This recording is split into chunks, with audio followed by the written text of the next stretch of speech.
1 2 1 2 1 2. Good evening, everyone. It's a little loud. Good evening, everyone. Thanks for being here tonight. If you are a member of the task force, will you please find your seat?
Unfortunately, there are some people, there we go. Unfortunately, there are some people in our community who do not welcome our diversity, who do not celebrate us as individuals for who we truly and authentically are. And that's why last year there were 143 hate incidents in Montgomery County, as reported by Montgomery County Police Department. And that's just what was reported. And so we know that there are a number of incidents that go unreported every single day, every single year. But we want to make sure that we protect our residents, protect our communities, and continue making Montgomery County a welcoming place for everybody. And so this task force, tonight is the first meeting. We're gathered to meet each other, to share a common vision where everybody is welcome, safe and seen here. And over the next few months, we will continue gathering and sharing ideas about how our individual communities need to feel protected, need to feel celebrated, and need to feel seen. And so gathered around, and we'll do introductions in a little bit, but gathered around this table, and a few people are joining us virtually as well who could not be here tonight in person. We have members of the Black and African American community, members of the Jewish community, of the Muslim community, the Asian American Pacific Islander community, the Latino and Hispanic community, and the LGBTQ plus community. And it might seem like an exclusive group, but it is an inclusive group, and particularly so, it is the groups that are most impacted by the hate, by the violence, by the rhetoric and the actions of people who are trying to divide us. And that's why it's also, we've opened the doors so that everybody in our community can participate. They can listen to our conversation, they can share their thoughts, and they too can help make Montgomery County a safe place for all. So I welcome all the guests who are here in person and virtually as well. And so what I'd like to do right now is turn it over to County Executive Elrich for some words. We'll turn it over to some of my colleagues who are joining us as well, and then we'll do further introductions. But I'll turn it over to County Executive Mark Elrich. So thank you, and I want to thank Evan for the work he put into putting this together along with your staff. Um, this is an interesting time we're in, and this is an extraordinarily difficult topic that we're working in. And I'd start by saying, we've probably made everything that's wrong illegal that you could possibly make illegal. We don't tolerate anything. We have a police force that is unambiguous in protecting all members of this community. We have a public school system which, tries to teach tolerance. That's part of what's embedded in the work they do. And yet we all continue to be faced by, incidents of violence, incidents of hate. And I would argue that to no small extent, even the drug problem we're dealing with comes out of a certain view of people that people have of themselves and their own possibilities, and it just feeds into this, I'd say, this mired mess that we find ourselves in. And so we're asking you to come together and help us go beyond where we've been able to go. But the work has to get deeper. And I think, particularly every time I see a young person engaging in an act of hate, I'm reminded they got that from some adult. And we need to be honest about this. This is coming out of our community. There's a lot in our youth, and it does not sprout from the youth. It sprouts from adults in this community in positions sometimes of leadership in certain institutions, but just frankly using whatever means they have to spread a divisive view about how different people in our community should be related to. And that's, I think, is our challenge, is getting this work deeper into the community, because the government and the police and the social institutions will do but so much. We need to figure out how we engage all of you. And it's got to be better than we come together when there's been a tragic incident and we show our togetherness and everybody lines up beside each other and says, we are united, we're Montgomery County, we all believe everybody has the same rights and opportunities. We do all the right things, and yet we still have this problem. And so your task in your task force, you actually have to come up with a product in a short period of time, is to help us find new directions and new avenues into the community where we can be more effective in reaching out. I don't mean we just as the government, but all of us more effective in reaching out and trying to put a stop to what we see today. So that's my 2 cents on the beginning of this. I will apologize. I'd call it a trifecta, but it's only 2, so I know what to do is I'm going now to Wheaton to discuss the opioid crisis in youth and the impact on businesses in Wheaton. They want me to come and sit on that discussion, so I'm going to go over there now and do that. But there are 2 serious issues that are racking our community, and it's going to take the community to figure a way out of it. No one of us is going to get us out of here. Thank you. Thank you, County Executive Elrich. Now I'd like to extend some brief comments from my colleagues who unanimously supported the creation of this task force and co-sponsored that, and I'll turn it over to Council Vice President Andrew Friedson. Thank you to Council President Glass for convening this group and really for your leadership in addressing this issue. I'm disappointed for why we're here, but I'm appreciative that we are here. Hate is on the rise, and our response to that hatred has to be on the rise, as well as these incidents of hatred, as the way in which it is spread has gotten more and more difficult to combat. We have to be more and more thoughtful and creative in the ways that we partner with one another to address it. And so I'm very hopeful and very optimistic that with the talent and representation in this room, that over the next several months we'll come up with some really good ideas, important ideas to address. But it's important to acknowledge that, yes, Montgomery County is a great place, but we're not immune from the challenges that plague our country, that plague really the world right now. And this is an example of it. It doesn't take a majority of people to do hateful things to make people feel unsafe. And so it's up to the majority of us, the super majority of us, the overwhelming majority of us, to respond in a way and to create an environment that doesn't accept it. We might not be able to entirely eliminate it, but we can ensure that we have a community that is welcoming and inclusive and responds in an appropriate way that everybody feels safe to go to school, to go to pray, to go about their everyday lives and business. Really appreciate all of the representation, and thank you again to Council President Klass and to everybody for all of your work. Thank you, Vice President Friedson. Joining us also are two of our new colleagues on the council. For those of you who are unfamiliar with the council structure, we recently went from 9 members to 11, and as part of that growth, we now have a majority women. And it is also the most diverse council we've ever had in the council's history. And so one of those council members is Council Member Dawn Ludke. Thank you. I am thrilled that we ended up doing this and wholeheartedly supported this.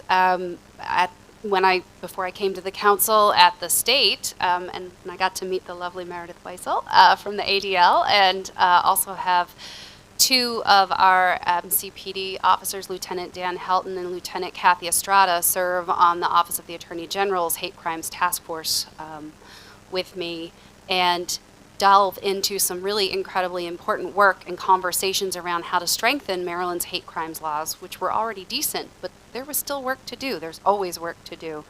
And really take a more proactive approach to going out and doing community education and engagement on these issues.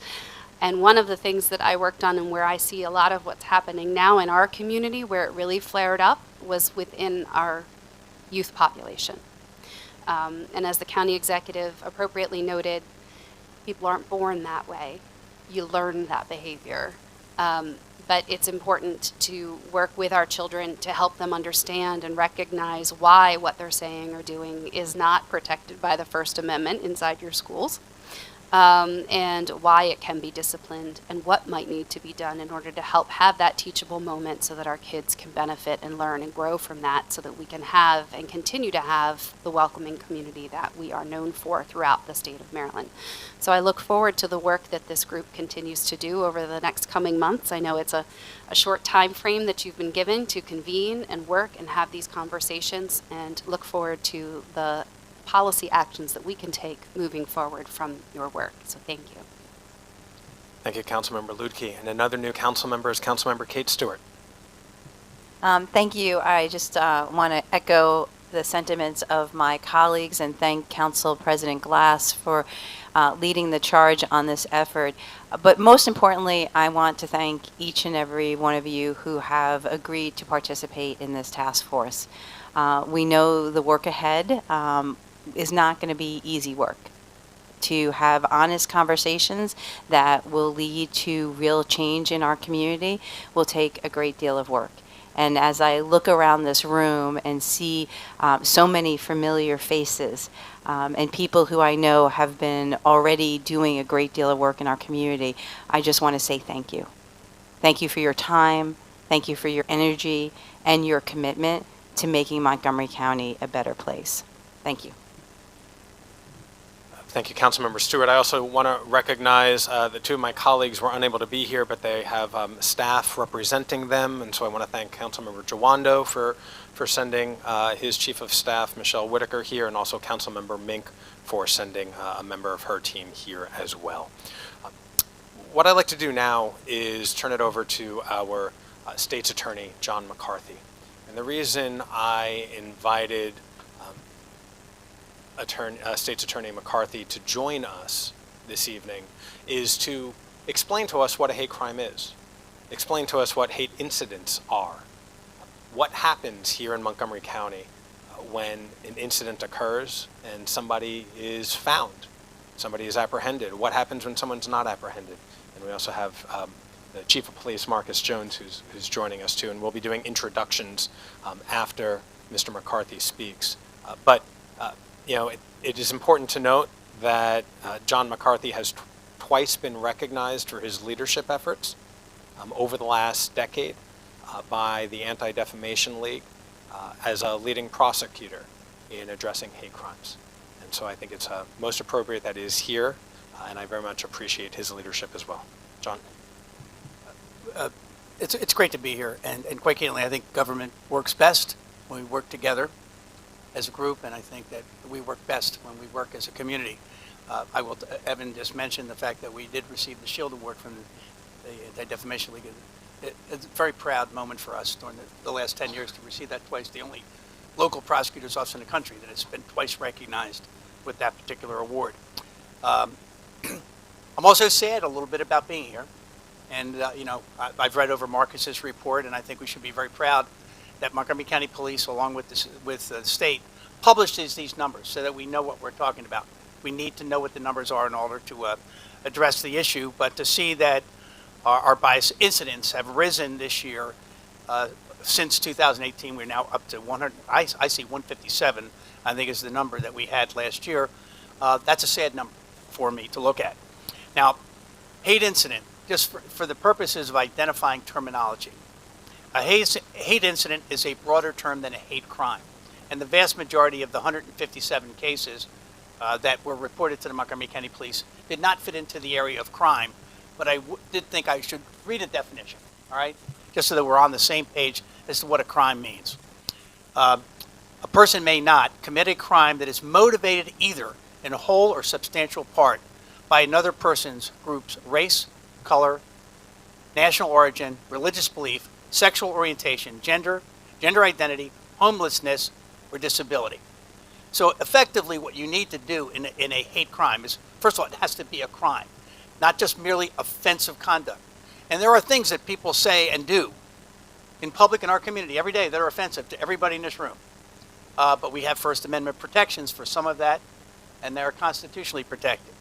But when we charge someone with a hate crime, not only do we have to prove that the crime, let it be, what are the number one crimes we see that are hate crimes? It's destruction of property, it's vandalism, and it's assault. Those are probably the categories of crime we most see. We have to prove not only that the crime was committed, that this person committed it, but they committed it because you fit into one of these categories. Now, I want to give a shout out to the Maryland legislature, because there's been an amendment in the statute in recent years. And a crime that is committed or motivated either in whole or substantial part. By modifying this definition of crime, they have effectively made it somewhat easier for us to aggressively prosecute hate crimes, because we no longer have to prove that it is the sole or even main reason why the attack or the act took place, but if it's motivated in whole or substantial part. So I thank the legislature for doing that. Look, I'm holding up a brochure. Can I tell you, the last time that we did a substantial outreach about hate crime in the community was probably coming out of COVID, where many members of the Asian American community came to me and were very concerned about their being targeted as a result of some of the rhetoric coming out of Washington, D.C. About that particular demographic in our community. We've put together in 9 different languages. I have a basic primer here for anyone who is a member of this community, and it is in 9 different. I brought 3. I should have probably brought more than 3 different languages with me. I have English, Spanish, and Korean with me today. We have it in Mandarin. We have it in we have it in French. We have it in 9 different languages. What this brochure does, it tells you the difference between a hate crime and a hate incident. There's a definition here for you to educate yourself about that. It also advises you what to do if you're a victim. It tells you about the resources that are available here in Montgomery County if you're the victim of a hate crime.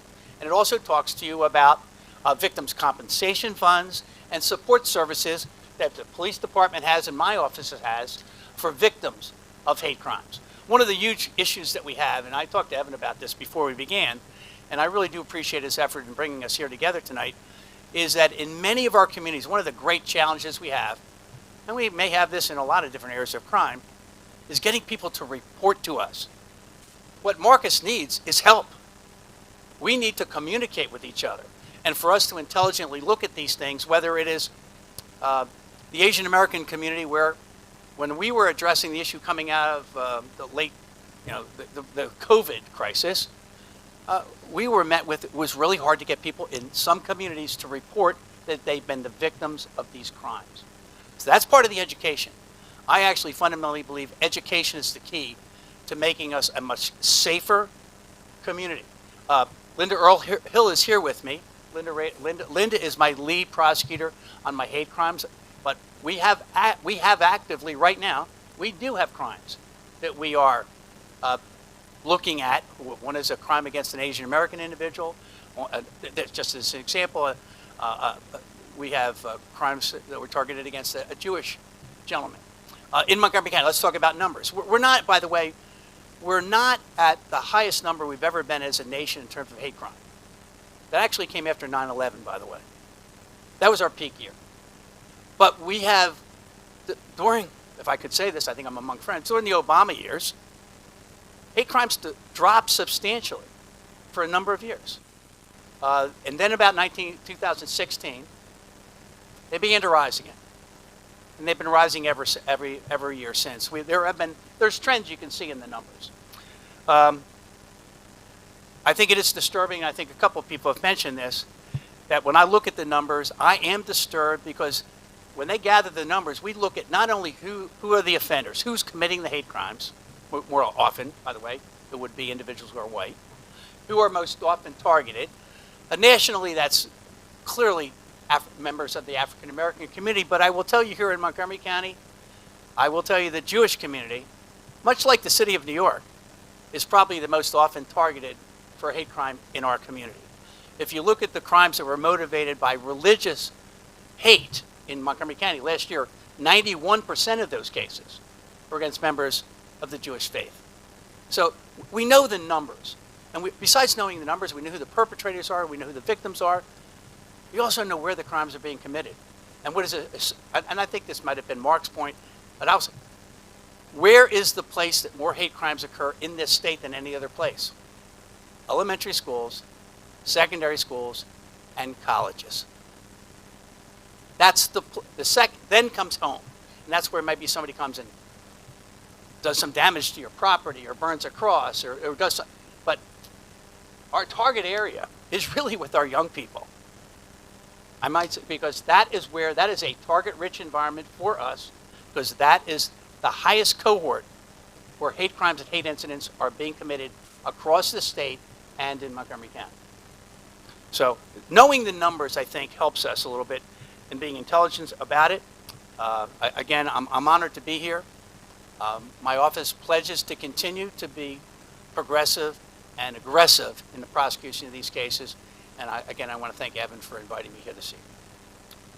Well, thank you very much, John, for the work that you and your entire team do to keep us safe and to utilize the laws that we have on the books to the fullest. And your partner, our partner in this effort also, is our police department. And Chief Jones is here. And I'll invite Chief Jones to make some comments as well. And I'll just speak personally that whenever an incident occurs and is brought to my attention, either through text or email, phone call, tweet, you can only imagine the number of ways people communicate with me. Chief Jones and his team are always responsive and are always out there as quickly as they can. Chief Jones. Good evening, and thank you, Council President Glass, and to our other council members. Thank you for inviting me to be a part of this discussion. I wanted to also thank the county executive and also State's Attorney John McCarthy for their support in this.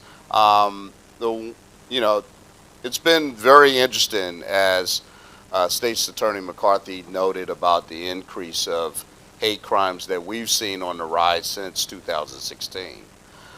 When I first took over as chief in 2019, it was, we were starting to see those numbers continue to rise, but, I would get, generally, I get notifications on all hate crimes or bias incidents come directly to me via a report. The very day that it's reported or night that it's reported, it's sitting in my inbox, and I actually read every report that comes through that is reported out. And Montgomery County is very good, though I think there's times we could be better, because we do believe there are incidents that are occurring that are not being reported to our police department.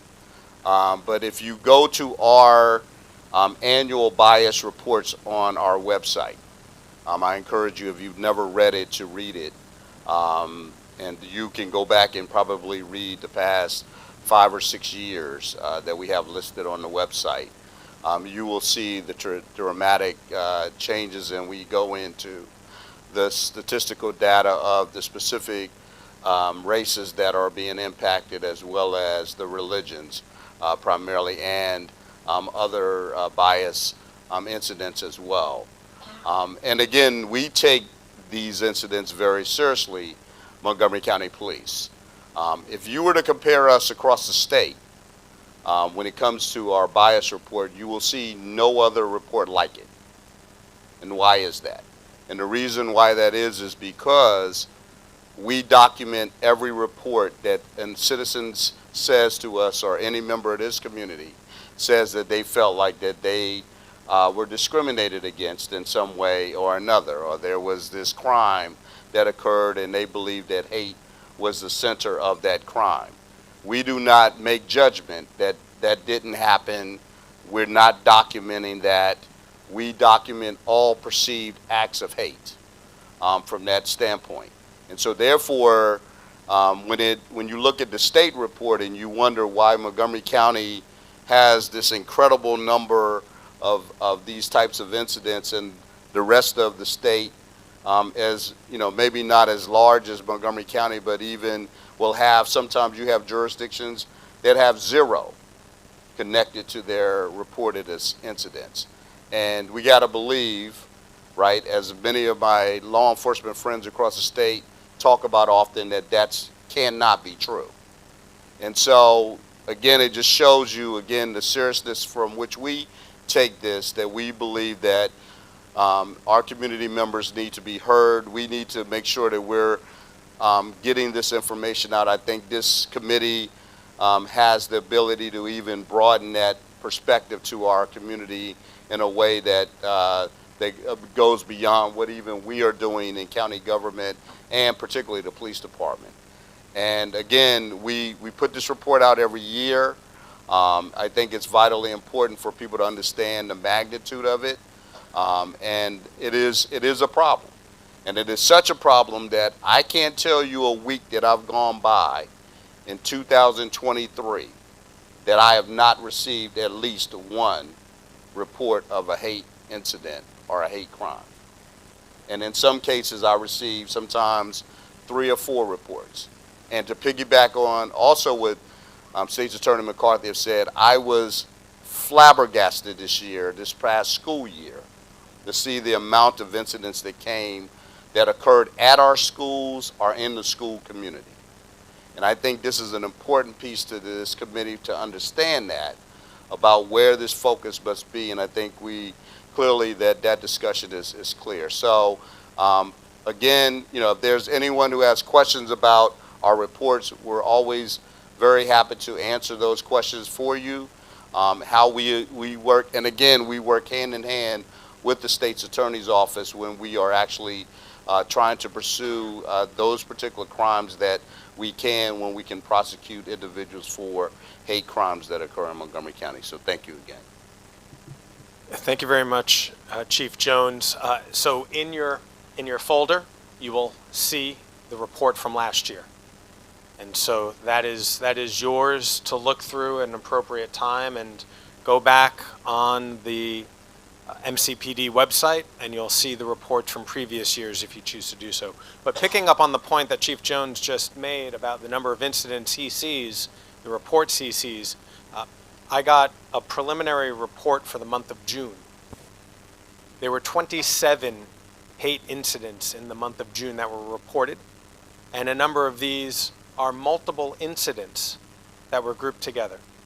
So we know that throughout the month of June, at least one was taking place every single day. That's the gravity of what we're talking about here. That's the reality. And so thank you very much, Chief Jones, for you and your team. What I'd like to do now is pass the mic around so that everybody can introduce themselves, so we understand who is at this table and who we're going to be working with over the next few months. I'll start with Meredith and pass the mic, but if you could share your affiliation, any relevant background as well. Keep it brief. There's a lot of us here. And so we do want to leave at a good time, but be brief, but share the relevant information. Brief, okay. I'm Meredith Weisel. I'm the regional director for ADL's office, the Anti-Defamation League, that actually oversees Maryland, DC, Virginia, and North Carolina.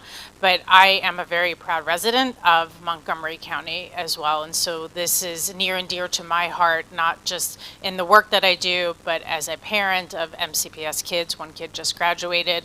And the work that ADL does, just from very quick background, so we're a leading anti-hate organization. There are some friends around this room that I have worked very closely with, one sitting right across from me, that we have worked on combating anti-Semitism, hate, and extremism really wherever we see it. And ADL does three things: working on investigating, advocating, and educating. And educating is really the key. And there are some others across the room that we do a lot of work in the school system as well, because the rise in incidents has been astronomical, from anti-Semitic incidents, anti-Black racism, anti-LGBTQ+. We have seen incidents against Muslim students, the AAPI community. I mean, it could go on, and it is continuing. This is something we are seeing nationwide. The difference is here we are actually do something about it. And so that is really something that I do want to stress. That's why I noted what states that I cover and really the work that we are doing here. I think that the depth of the problem is astronomical, and the fact that there are so many of us here at the table, including law enforcement, the state's attorneys, and our county government, is key. And so I really look forward to the work that we're going to do over the next few months. Kind of ditto what she said, except that I'm from the Black community. I don't think anyone can mistake that. My name is Ron Wright, and I too am glad to be here, happy to serve.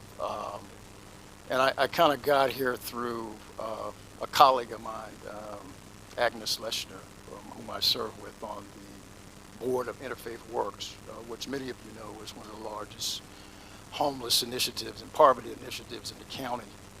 I also serve with Jim Stowe, who directs our marvelous Office of Human Rights. And I'm also a member of the People's Community Baptist Church, where I serve on several boards, one of which we interact with young boys. I'm really touched by this issue. You know, I kind of reiterate what Council President has said. It's really uncomfortable being here again and again and again. And what I think we should get at as a body and as a community, and I think we all will say that we're part of the same community, is how we got to this point. You know, what has caused this disintegration not only of our own families, but of our very own communities. Why is there more hate than love? So I'm happy to be a part of that solution. I'm really concerned about the most recent incident in and near the People's Community Baptist Church, as we know, in Brookville, which poses a really serious threat of bodily harm. And I just got to say, I'm not for that. I'm really not for that. So lastly, I hope that we all share not only in each other's concerns, but each other's pain, but in each other's striving for solutions so that we can get back to loving again.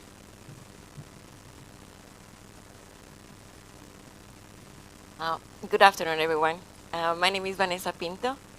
I am a Long Branch resident, and I'm very happy that I have the privilege to work in the place where I live. I live in Long Branch. And also, I am the Empowerment and Leadership Development Program Director for CHEER, which is a nonprofit, community-based grassroots organization in Long Branch and Tacoma. Every time that I have the opportunity to be part of these kind of groups or advisory groups or decision-making groups, it's a bliss, because I have the opportunity to share with my neighbors, with the people that I'm working with. I'm working with them, and on empowerment and leadership, there's so much that I've been learning lately about what's the real meaning of those words and what kind of leadership we would like to promote and is needed. And clearly, you can see the lack of leadership it's everywhere. But we are making progress, like little steps, but we are making progress. And that is something that, another thing that sorry, lately I've been learning is from youth. And I would love to see more youth included in this kind of groups, because the things that I'm learning, that I'm learning and I'm doing in the community, ideas I'm getting from them. And unfortunately, I think there's, we need to do more, making those spaces for those, for youth. Thank you. My name is, excuse me, May Powers. I previously worked at Casa de Maryland, which is an organization I think many of you know that works with immigrant rights. And I currently work at Miriam's Kitchen, which is a group that serves people experiencing homelessness. So in that professional capacity, working with people who are potentially facing discrimination and crime in a lot of those ways based on those categories. And personally, really committed to working on this just because I experienced these type of misconduct, crimes, behaviors growing up in school. Growing up as being the only Asian often in the school, or one of two. And so I know what I experienced, and I definitely don't want my kids experiencing that in school. But I want to end on a good note and just say, like, so often different groups are pitted against each other. And I'm really looking forward to working with this group to work together collaboratively and to really just see each other and support each other and include each other in all these conversations. So thank you. Good evening, everyone. My name is Reverend James Boney. I'm a member of the Black Ministers Conference of Montgomery County. We are an alliance of more than 30 predominantly black churches within the county. And so we work to promote equity and equality within the black community.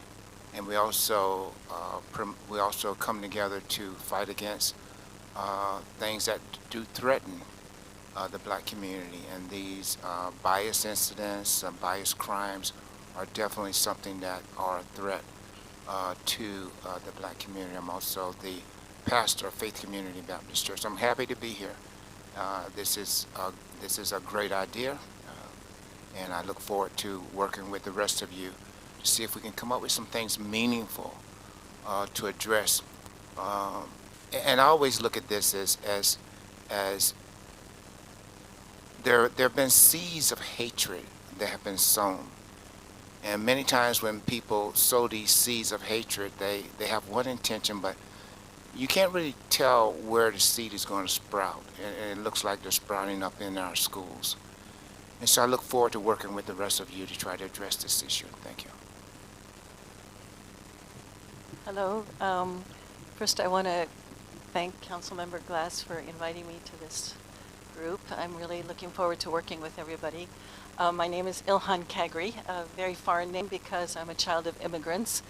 I represent, I'm very active with the Silver Spring Justice Coalition. I'm also affiliated with the Muslim Public Affairs Council, and also am friendly with many of the mosques in Montgomery County and the Muslim community. And because I'm a child of immigrants, and my community is basically, I identify as with a community that is a cross-section of people of color, people of a minority faith, people who have immigrant status.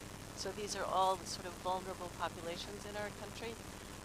I also I lived in Afghanistan for a number of years and had the refugee experience years ago from Afghanistan. And so I really empathize with the new group of refugees that are coming over, whether they're from Afghanistan or from any other country. And I think that's something, and the Ukrainians as well, and I think that's something that those people are also vulnerable in our communities. My mother's Jewish, so add that in there. And then one quick question I wanted to ask, as long as I've got the mic, is everybody was talking about the laws and responses to hate crimes, but I think it's really important to, are we going to be reactive, or are we going to try to, as a group, try to fight hate crimes in the sense of preventing hate, sort of tamping down on the hate, and come up with ways that we can sort of change that in our community? I mean, if during the Obama years we had this sort of burgeoning of less hate, then maybe we can try to figure out why that was and move towards that. So that's a question I have for the honorable people up there. So thank you.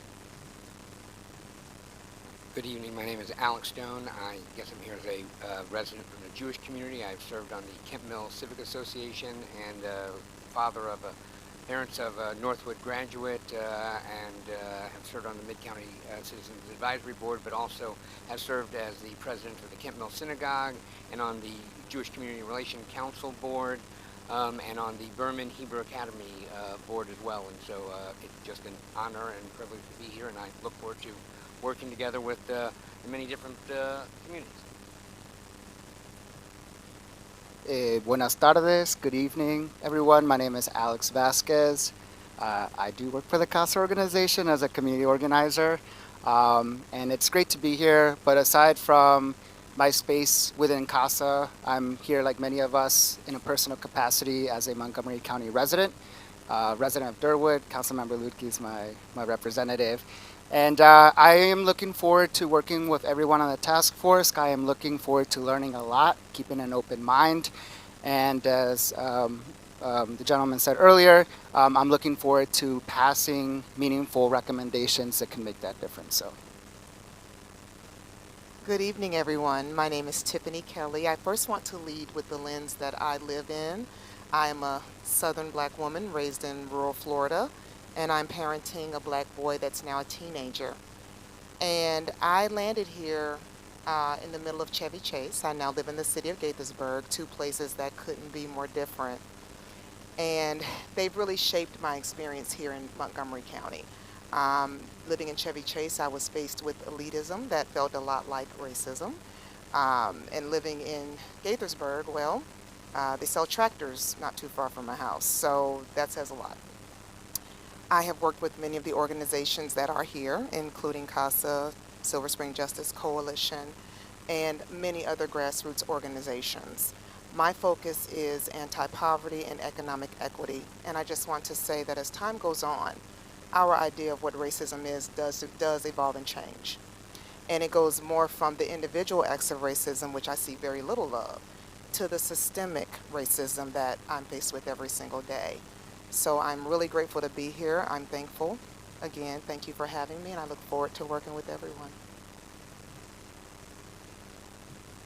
Good evening. My name is Firdaus Kadir. I'm from the Imam Center on the near downtown Silver Spring. We are new kids in the block, less than 10 years old. My community is started with the Indonesian ethnics, but if you visit there, especially on weekend and Fridays, is in the most international space you can ever see. So I echo the many thoughts that was expressed earlier that we need to, prevention probably is the next approach that we need to be discussing, but also seeing the statistics that have been mentioned earlier about, certain years we see the decline, and other years we see the uprising, and this is something that we probably can study. And I look forward to contribute anything we can and we can involve more people when needed. Thank you. Good evening. My name is Umbreen Khan. Thank you to Councilmember Glass and the council for this opportunity. I look forward to serving with each of you. I am a 20-year now resident of Silver Spring by way of Memphis, Tennessee. I'm an immigrant, also Muslim. And I have been working on what I would call intergroup human relations since I was in high school. When you're talking about youth, I was just going back to the first time I was invited to participate in a multi-faith, multi-religious experience that was organized by the National Council, no longer, I think, organized of Christians and Jews. And a lot of shaking heads, yeah. It was an organization that sought to do prevention by building awareness and building relationships. And it really shaped me. I have spent 25 years working in a variety of capacities, including in helping to pass the Hate Crimes Protection Act at the national level. So I look forward to sharing lessons learned. I also, should say, host a public radio show that explores multi-faith ways of working and living together, and have been really inspired, to be candid, over the last 5 years from hearing about stories around the country of how communities have come together in the face of hate and division, and examining the interlocking systems of oppression. Interlocking systems of oppression. And I think in a multi-faith, multi-religious, diverse community like Montgomery County, we have to sit in the uncomfortable spaces of having those conversations, and I really look forward to that. And Sharon. Good evening. My name is Nazneen Saifi. I am a resident of Silver Spring for the past 8 years by way of New Jersey, which has a very large Indian population now. But when I was growing up, my family was one of the only Indian families where I grew up in Central Jersey. I am currently the executive director of the Asian Pacific American Legal Resource Center. I'm a long-term legal services attorney, and one of the things that one of the reasons that I was really drawn to this position was because of many Asian Americans do not come to legal services programs for assistance for a variety of reasons. And for many of my clients, I was the first Asian American that they saw as an attorney in their office helping them. We recently hired an attorney to do our Stop Anti-Asian Hate campaign. We've been going to schools and we've been participating in panels on anti-Asian hate because of the rise in anti-Asian hate since 2016. Anti-Asian hate is not a new phenomenon. It is just something that is now again becoming to the forefront. Our focus has been also on youth because we know that, again, it's a place where a lot of kids are experiencing, but they don't want to talk about it, or they don't have a forum that they feel that they can talk about it. So I'm looking forward to working with all of you on this task force, really looking at what we can do to help not only the youth, but also my community. I'm also Muslim American, and so these are things that are important to me. I have a lot of family that lives in Montgomery County, and for my great niece and nephew who are 3 and 4, I hope that some of these things that we went through and that people are going through now and students are going through now, they won't when they are in school. So thank you. Good evening, everyone. My name is Lisa Taylor, and I am the chair for the Montgomery County Committee Against Hate Violence. I'm very excited to be here this evening because I do this every month, and I've done it for the last 8 years with a committee of 15 individuals, 6 of which are from the county. So that makes us 21. And so I'm very excited to be here this evening. I do have a question. It's a pop quiz. Okay, I heard it mentioned before, so I want to see how many people were paying attention. Who knows what the partnership fund is? Raise your hand and then be able to answer. So that means I'm not doing a good job. So the partnership fund is a fund that the Committee Against Hate Violence administers. It's a fund that we give to folks in the community who have been victims of hate violence. This year we've given a fund to a gay couple whose house was burned down. We've given a fund to a Catholic church in Bethesda who was a victim of arson. We've given a fund to a mosque in the area. And so we are here to serve. We are also here to educate, to advocate, and to legislate. So we have a meeting tomorrow which is open to the public. So if you're interested, please do come. But just know that there are many people in this community who have been working, who are really committed to this issue, who have been doing this for a long time, unfortunately, and there's a long time coming. By way of background, I am a mother of 3, one of whom I adopted from Japan. And I also am a member of the leader of the NAACP. I work on the PTA. I like to be active. And in my free time, I'm a civil rights attorney, and I've been doing that for 20 years. And, excuse me, I want to first thank Councilmember Glass because he's been a leader, supporter of our work. Wonderful. Also, Chief Jones, who often comes to our meetings and is interrogated, as well as my leader and mentor, Director James Stowe, who is the director of the Office of Human Rights. That's right. Thank you. Sorry. Not quite sure how I follow that. Very well. My name is Adila Sharif, and I'm actually affiliated with a bunch of organizations like her. I don't sit still, so I've done a lot of work with Islamic Center of Maryland, located in Gaithersburg. I volunteer with Islamic Relief, with Interfaith Works, with CARE, which is an advocacy organization as well. One of the reasons this opportunity really excited me was during the pandemic. It was very powerful to see Montgomery County coming together to solve the food needs of everybody. So how all organizations, different faith organizations, different nonprofits, we all got together, we all rallied together and make stuff happen. So whoever had extra took care of the other one. That was the beauty of Montgomery County to me. I've never seen that happen, but that was the America that I came to. So I'm hoping that this can kind of be that kind of an inspiration. Yes, a lot of hate crime is there, but majority of the hate crime is actually not reported by especially youth and different faiths. So in the Muslim community, I know because I work with a lot of youth, they are bullied, right? So there's a lot of that going on, but because of the cultural, the immigrant background, because of the way they were brought up in their families, they're not going to report it. So that number is never going to get counted. Part of, I guess, one of the reasons here is because I have so many connections with the youth, I really want to make sure that we are reporting those so that they can be visible, so we can get them the help that is needed. We can do a survey to see what else is needed. Thank you so much. Good evening. My name is Jeff Lee. In my day job, I work in the transportation, healthcare, and technology space, which is somewhat related to these issues, but also not really. One of the reasons why I'm here, and I wouldn't have been here otherwise, was at the beginning of the pandemic, I got spit on in an airport. And that really shakes you, especially when you work in many spaces.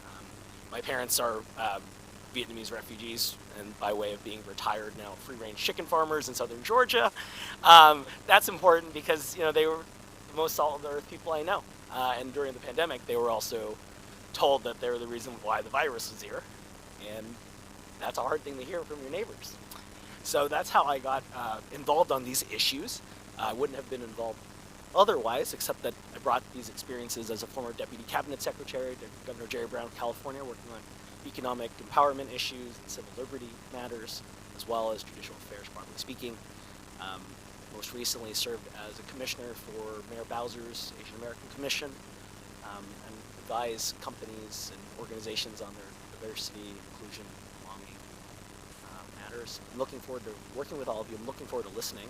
I'm looking forward to channeling a lot of the anger that I know many of us feel into something of substance. And I'd like to thank Council President Glass and the leadership here in ensuring that we can come together and really deliver something of meaning, of substance, so that we can create change. Thank you. Hello, I'm Reverend Ali Casey Bell from Cedar Lane Unitarian Universalist Congregation. I'm the Minister of Congregational Life and Engagement there. Like some of you, I started my journey into advocacy and policy change in my youth. So I've been doing this for about 30 years. And I am here, actually I wasn't going to do this because I was doing something else, but I had a conversation with my son who's in Montgomery County Public Schools. We've only been here a year as Montgomery County residents. And he told me about an incident that happened to him in his high school. And I said, that's a hate crime. And he said, no, that's just being a black boy in Montgomery County. And I said, and it's also a hate crime. And he said, I don't have time for that. I don't have time for that. I just go about my business. So I said, okay, yeah, I need to rearrange my priorities to figure out what's going on in Montgomery County because, we moved from Atlanta, Wakanda, and and he was not prepared to be here, even though it was like the promised land. Everyone was saying, Montgomery County is so diverse, and it's so this and so that and so the other. And he goes to a school that is affluent and very white, and he experiences hate on a daily basis there. So, I am here. Good evening, everyone. My name is Joseph Hooks. Really humbled to be here. I am, representing the African American community. Like I said, feel really honored just to represent my community. I don't know who, suggested me honored. Worked with many organizations, but I have my own small business called 40 Club, and I have a small nonprofit, 40 Cares. Really known for sports, but I think sports are a hook to bring people together. And I've lived an experience. I'm a graduate of MCPS. I'm from a native of Montgomery Village, Maryland. I grew up in a home daycare, my mother, so I've been around a lot of diversity. And I can never forget actually, the old Rio. One day I was wanted to buy my favorite player baseball card, Frank Thomas, and I went through an experience of them not trying to sell me the card, and I just couldn't understand it, And it wasn't a white person, it wasn't a black person. I'll just leave that alone. But I remember that day, and I was like, wait a minute, why wouldn't they let me buy this baseball card? And so that experience, always had driven me to create things and do things. During the pandemic, I did my own food distribution at Envy Middle School. Was not funded, partnered with a lot of different things under the table. And I think during that time with Black Lives Matter and things we were going through as a county, as a nation, so many people were shocked that a black man was giving out free food. And I was like, who's in charge here? I was like, me. Even being here, no disrespect, but I think I might be the youngest person here. And I think I agree that youth voice is very important. I've worked in the school system. I've worked for the state attorney's office doing community outreach, truancy.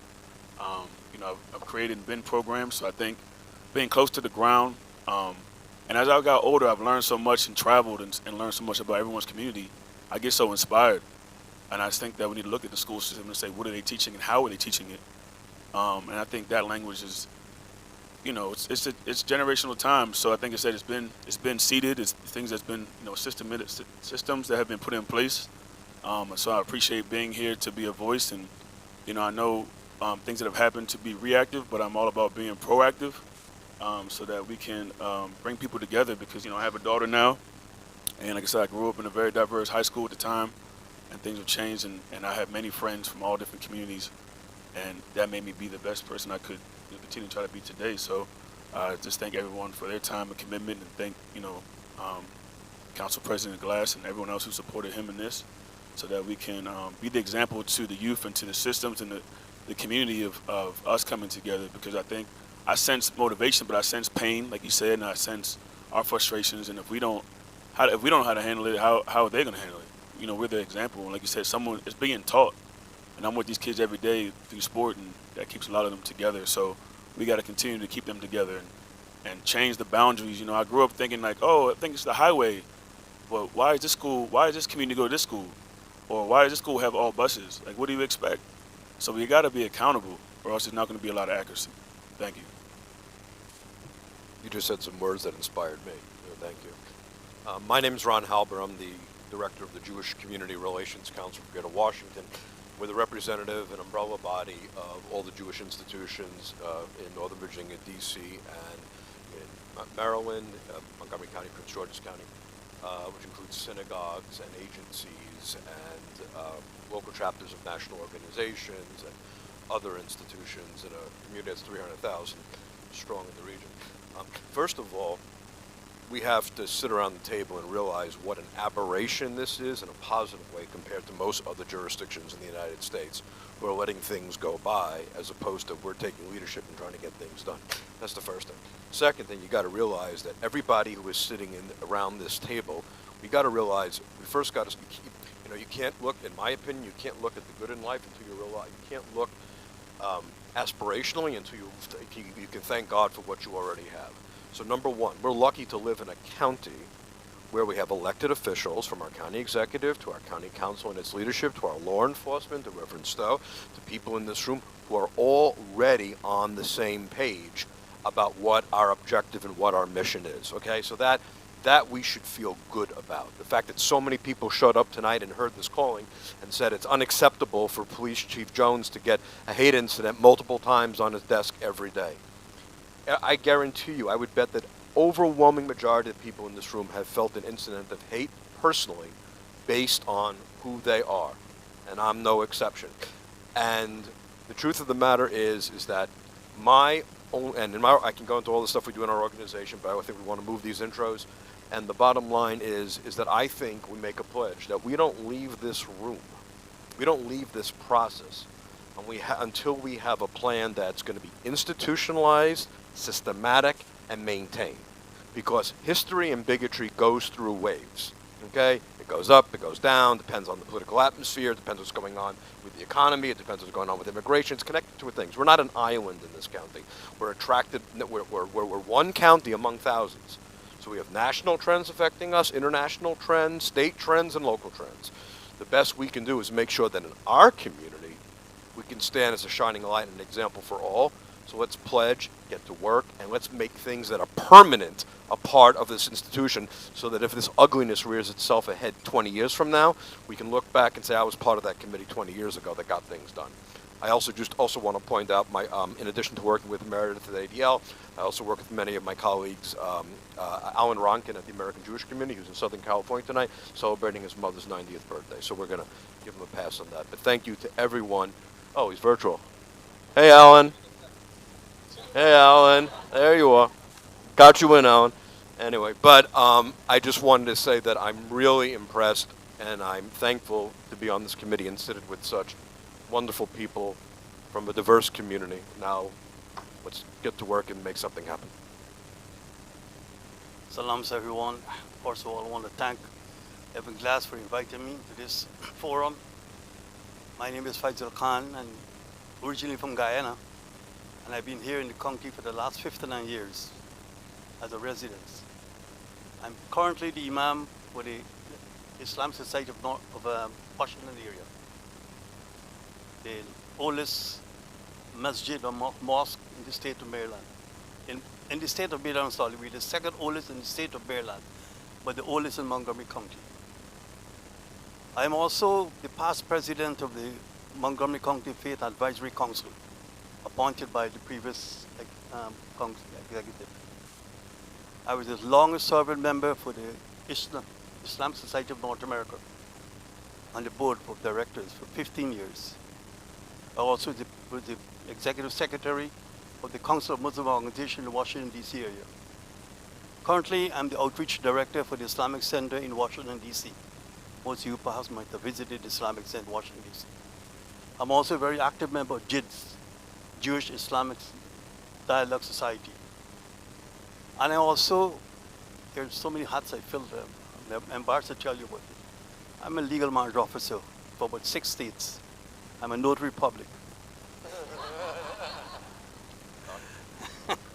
So I can go on and go on, but alhamdulillah, I keep my life very active. That's what I like about it, being involved and sharing your experience. But this concerns me a lot, this bigotry and intolerance that we've seen, and this Islamophobia and the anti-Semitism. And I'm glad that the council take the initiative to bring this to the table so we can all discuss it and find solutions to these problems. So I'm glad to be part of this. And thank you once again for inviting me. Good evening. Thank you, everyone. It's like to be here. Thank you so much, Evan Glass, for our council member, Evan Glass, for inviting me here. I've been a resident for like the last 7 years here in Montgomery County. I belong to the Hispanic and Latino community. I'm here in a personal capacity, but I've been trying to be as active as I could since we moved here. My family, we moved here.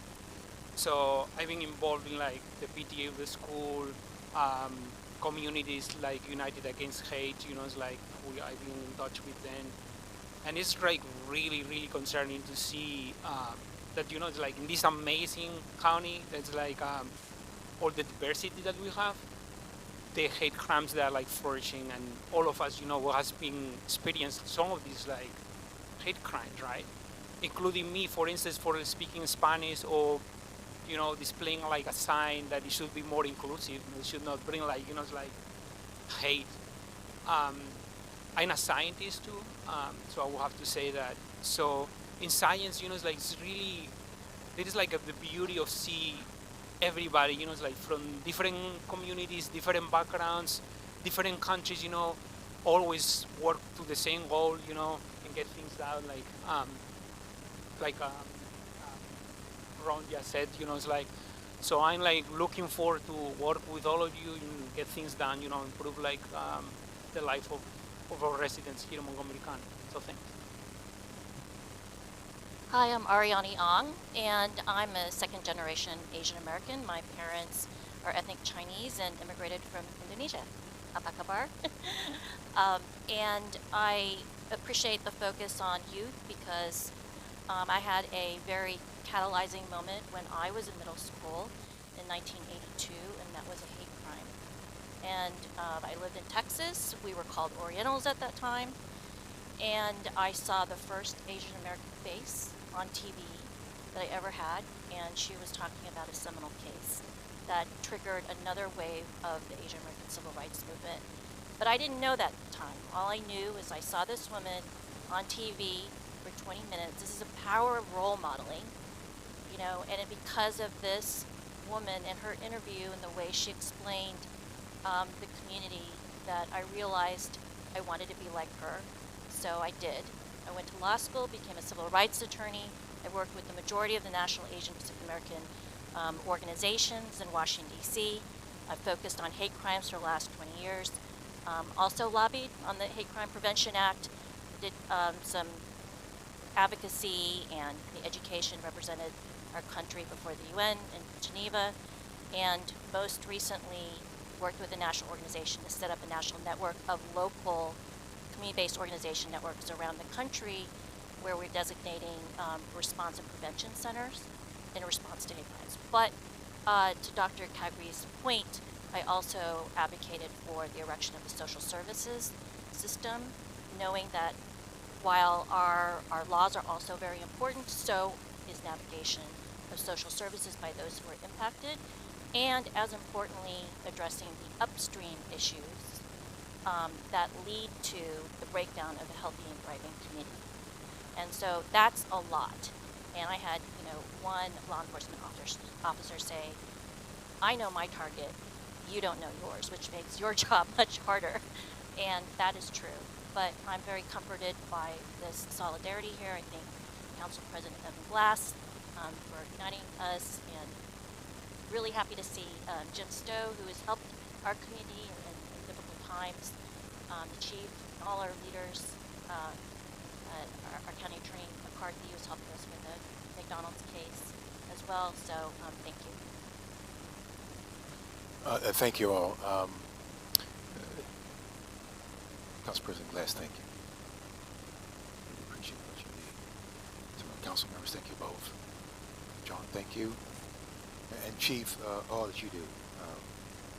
Really appreciate that much indeed, sir. For me, I this is always a good thing. And Ron, thank you for what you're doing. We're working together on a very special project as well. But this is an interesting time for us. And I guess I'm always reminded that we have so much in common, many of us in this room, in terms of our experiences. Somehow or another, we're not the best champions for each other. And I can't quite get that in my mind, my spirit around why that is the case, because you know what I'm going through, some of you, right? You know what I'm feeling. You know what I may be, in fact, experiencing in ways that maybe nobody else understands. But you understand it because you've had maybe similar experiences. But when I reach out and try to touch you, you may not be there. You've got to figure that one out. I agree with Ron. It's fantastic that we're all in this room tonight with this opportunity to delve down into this and to really think about this. And I hope we will do that, by the way. I hope we'll be able to listen to one another's stories, because in learning and hearing my story, you get a little glimpse of my soul. That's what I want you to understand and know about me. It's what's inside of me. And so I hope we get to that level in a time frame we have to work with. I came to this community, director of the Office of Human Rights, We are 64 years old, born out of the experience with Glen Echo Park. Maybe you may remember the park when it was segregated at one point in time, and college students from American University as well as Howard University and members of the community of Bannockburn came together and realized that what was going on was just simply not right. So we have evidence that when we've come together and worked together, that we can in fact accomplish great things. So we have had moments in time in our history where we've done that. Somehow or another they just seem to be too spread apart. I'm reminded that my two kids, we live in the community. We were the only blacks in this community here in Montgomery County. And my daughter got a red Mercedes-Benz convertible from her aunt. It was an old Mercedes-Benz. Don't get it twisted now. I thought we know that no money here. But at any rate, she drives up in the community and she gets ready to leave out of where we lived. And she was approached, had her radio up a little bit, so she was approached by the person that was asking, you know, well, what are you doing here? She said, well, she's telling me the story. Well, my parents live here. Where do they live? And she said she pointed back to behind her at that point in time, to where we lived in a townhouse there at one point. And I thought to myself, when she was telling me this story, you know, I'm the director of human rights, and my daughter just got asked in her community about what she was doing there. Wow.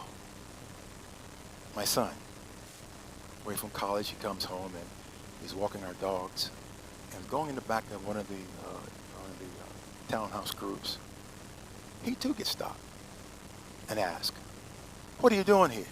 I thought to myself, if it's not obvious he's walking two dogs, I don't know what is, because again, if he was up to no good, why is he walking two dogs? It just didn't make any sense to me. And so again, I'm saying to myself, how does this happen? How does these common experiences sometimes get avoided and somehow or another you get pushed back into a place where if it's not you, it doesn't matter. Not my issue, not my problem. So I'm hopeful that these discussions will get to a place where we allow ourselves to become not only ambassadors of the process, but meaningful ambassadors in this community. So you take time out, and commitment was the word I heard a minute ago, in terms of commitment Ron mentioned a minute ago, that when you leave here, you become somebody who is again a witness to what we can do in this community. And don't just sit silently by anymore. Many of us still do that, even today.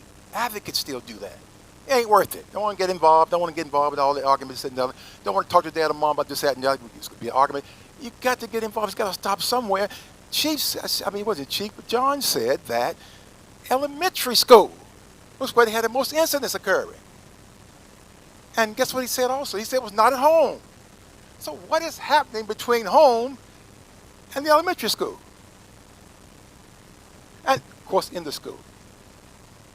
So there is a disconnect there. And so I just want to be a part of whatever it is that we're doing to move this agenda forward, to find some way to be in kinship with each of you in some meaningful kind of way. And folks, I'm at the point in my life where it's about my legacy, my presence. I don't know about where you are in your lives. But to have not done anything to move the needle, you know, when I'm get up out of here, right, one of these days, right? To not have done nothing, to have just been so concerned about myself and my own well-being that I did not do anything to make the life better for somebody else. I would hope then that many of us feel the same way as far as this is concerned. So what will be our legacy of this group? How will history write about the work that this group did, albeit a short period of time? What did you do? How well did you spend your time? And did it make a difference?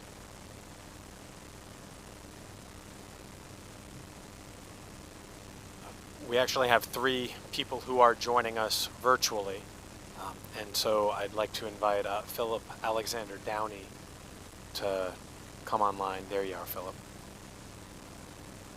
Awesome. Thank you all so much. And thank you, Council President Evan Glass, along with Chief Marcus Jones and all of the leadership that's here today. We really appreciate you and know that you all feel just as strongly as we do about the about ending this hate that we are just faced with on a regular basis in Montgomery County. So as Evan said, I'm Philip Alexander Downey. My pronouns are he, him. I am the executive director of Living Your Truth. And we create major LGBTQIA plus programming throughout Montgomery County, Maryland. And of course, we're committed to destigmatizing negative stereotypes and ignorant notions of LGBTQIA plus communities, as well as all of our BIPOC communities, especially our intersectional underserved communities, throughout all presences. And we're also the major programming and resource arm of the MoCo Pride Center. And so a little bit about my background. I'm a Olney and Gaithersburg native. I was born in Olney and we moved to Gaithersburg at about 6th grade. And I don't know any Black person my age or probably even a decade younger than me who has not faced some sort of discrimination throughout Montgomery County. I used to make a joke when I was younger growing up in Olney, and a lot of my family did as well, that there were only 3 Black people in my elementary school, and that was me, my brother, and sister. And so we made that joke, and my parents always prepared us for leaving out of the house and how we could possibly be treated differently. But, you know, the things that they try to explain to us and tell us about only prepared us for a small fraction of the things that we would face. Me being a queer, Black, first-generation American individual who has been stereotyped about almost every single facet of my being and personality. Growing up in conservative spaces, from in the church to even sometimes in my own home, I know the need for destigmatizing notions of queerness in all communities and destigmatizing notions of Blackness in all communities as well. And ensuring that there is not only a safe space for like me and all of my elders that have come before me, but that there is a safe space for all of the young people and children, and that we are fervently educating and also showing true allyship to each other, which is really taking ourselves out of the equation and forgetting about and unlearning everything we think we know about our neighbors, friends, colleagues, and everyone around us, and really listening to their stories. And I know that this work, we're very passionate about it. We are also, it can also be extremely tiring and angering. And so within all of this, while we make these changes, I really encourage so much self-care to not get burned out, and also using messages of love to combat that hate. Because when we are able to like speak to everyone in a manner where they walk away feeling like, oh my gosh, I love this. But I also learned something, and also maybe shame on me for thinking something differently. I think that the messages of love carry so much further, but education is so needed. So anywho, I will stop talking now, but thank you all so much. I'm so honored to, and I can't wait to work with all of you, every single perspective. I cannot wait to really get to know each and every one of you and learn from you all so that I can improve myself and the communities around me. So thank you. Thank you for zooming in, Philip. Next, joining us via Zoom is Stephanie Sharon. Good evening, everyone. My name is Stephanie Sharon. I am the Chief of Strategic Initiatives with Montgomery County Public Schools. And I am here on behalf of Dr. McKnight, who is currently at Harvard in Boston on a professional learning experience. So she couldn't make it tonight, but I feel so honored to be in everybody's presence. I do always have to say, I never want to come after Jim Stowe when he talks, because he's always so inspirational, and to me always brings tears to my eyes when I hear him speak.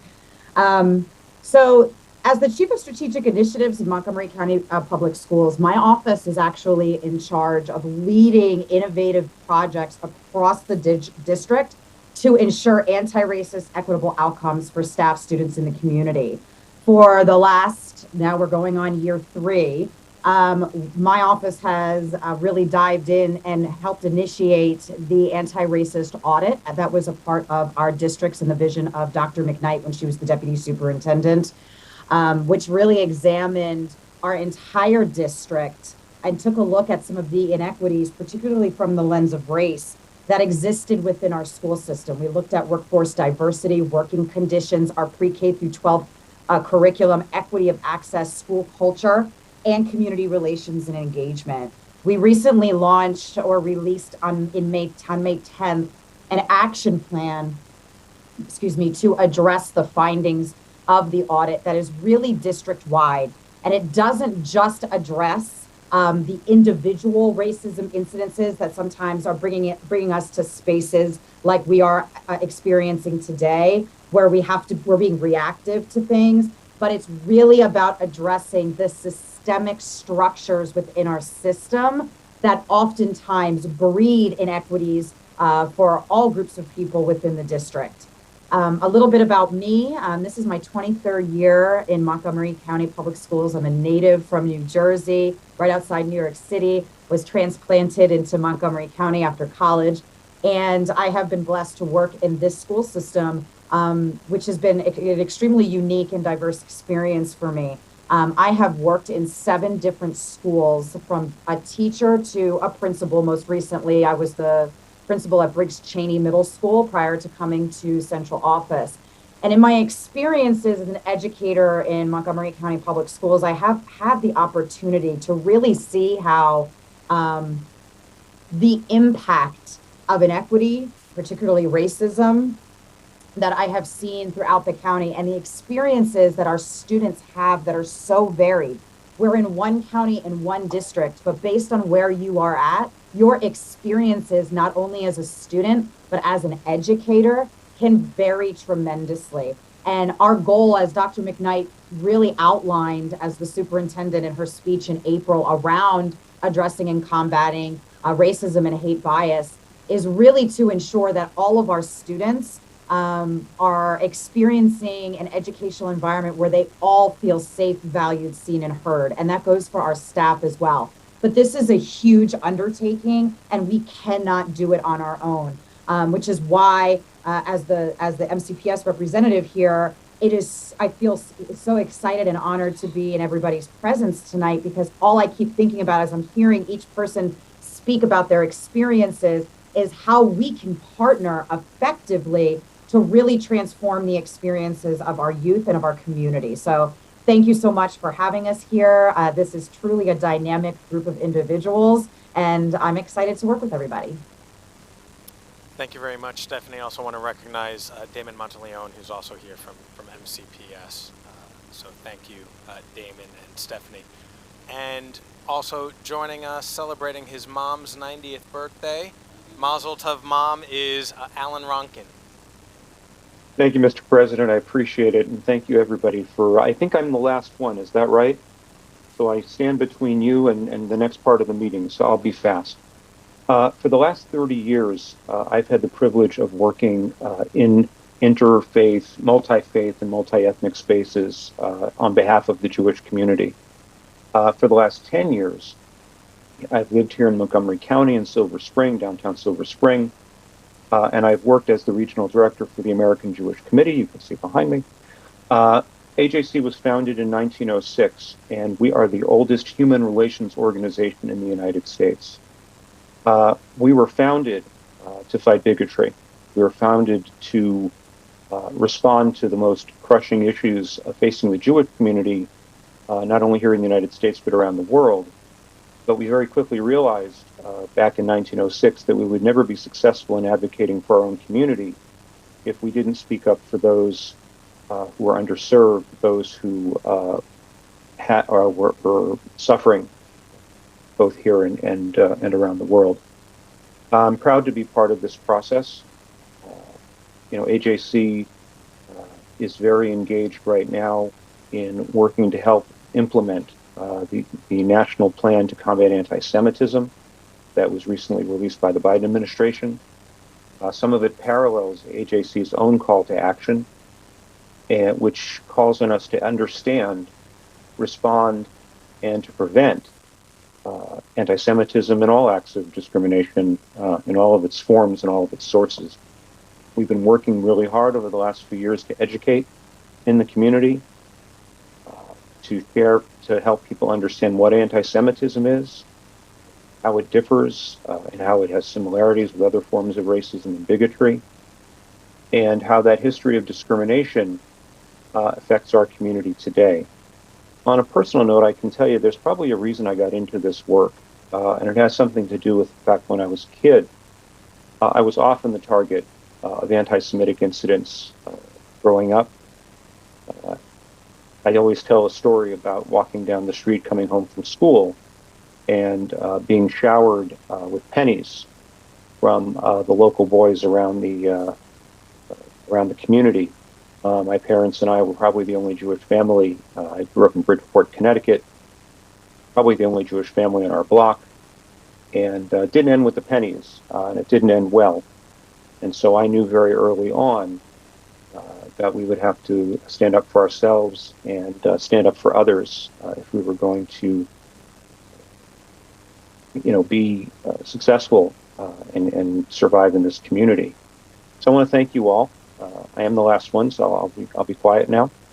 But thank you all for being here tonight. It's a privilege to work with all of you, and I'm really looking forward to getting to know you all, to hearing your stories, and to working to really make change in our county, which is a precious place to live. Thank you so much. Thank you very much, Alan. I also want to recognize Susan Madden, who is here representing Dr. Williams, president of Montgomery College. Susan, I don't know if you want to make any comments.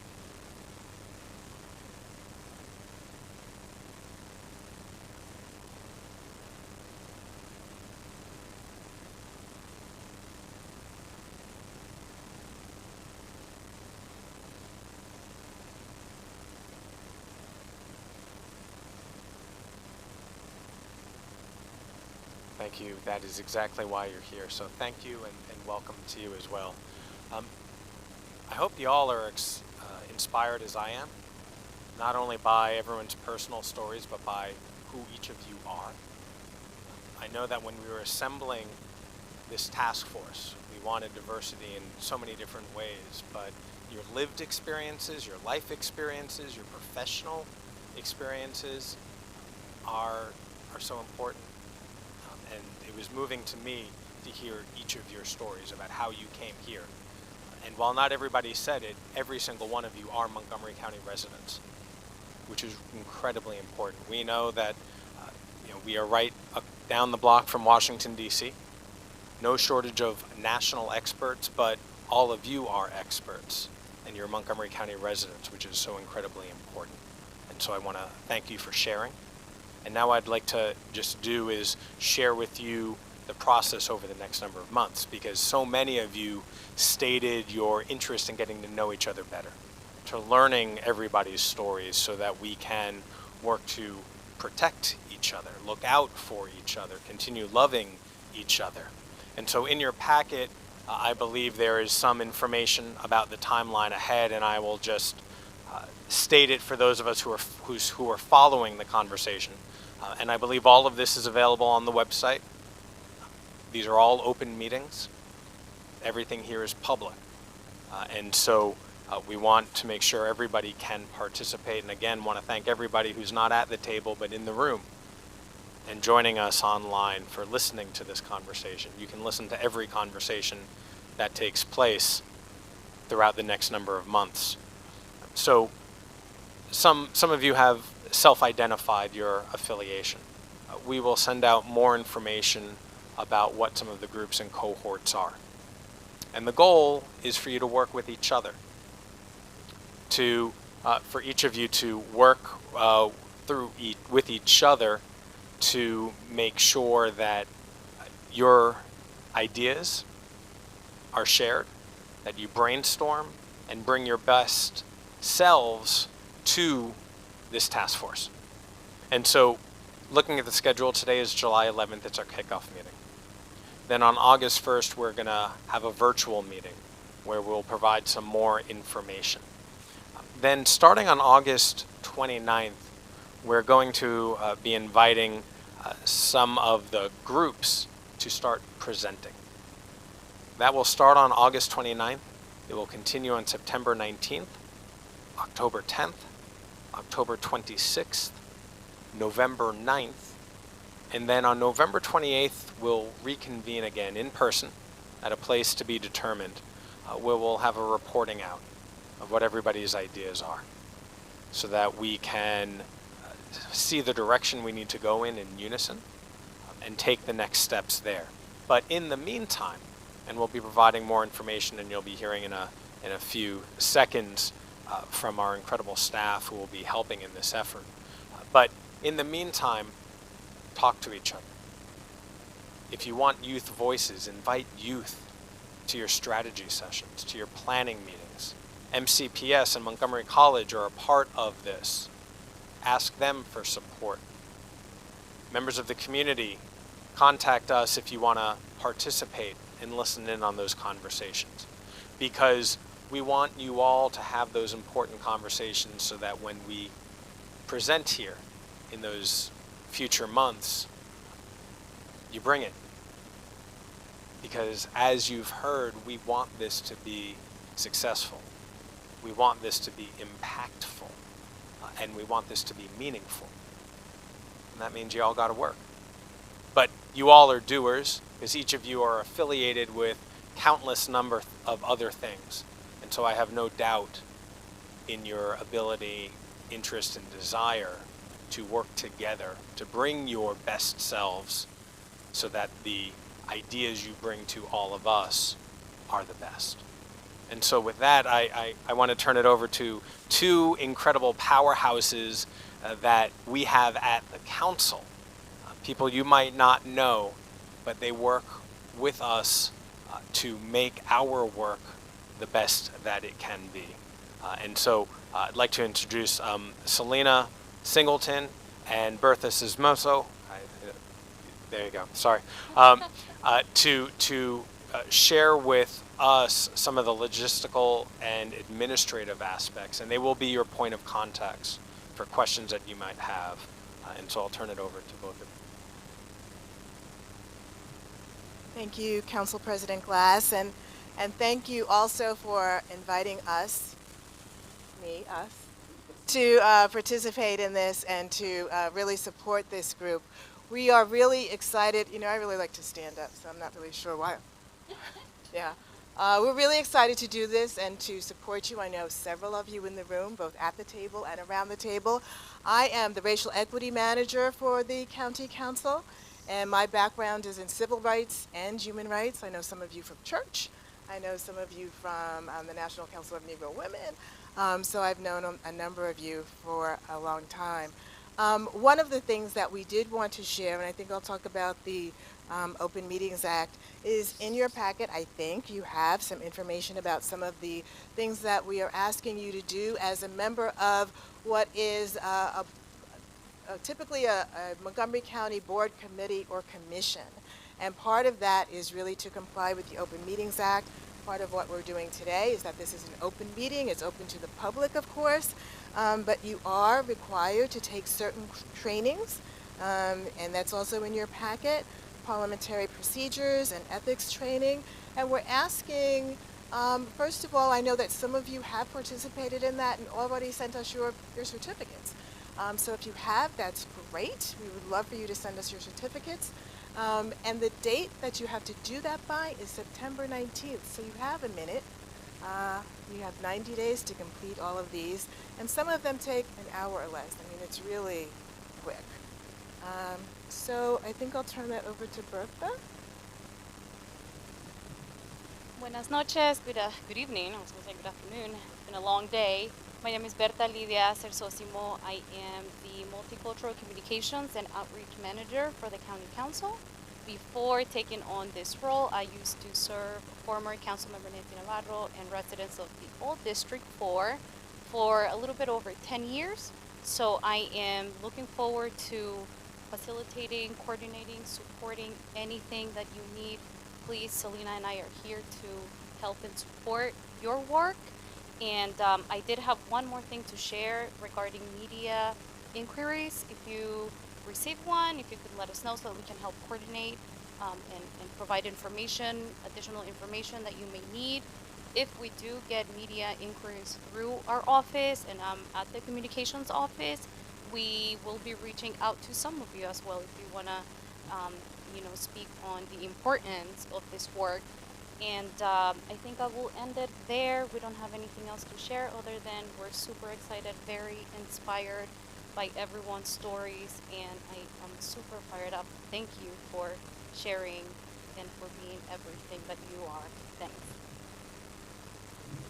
Thank you, Bertha and Selena. I also just want to acknowledge and introduce a few members of my team who have been working on this for months. Valeria Carranza, my chief of staff.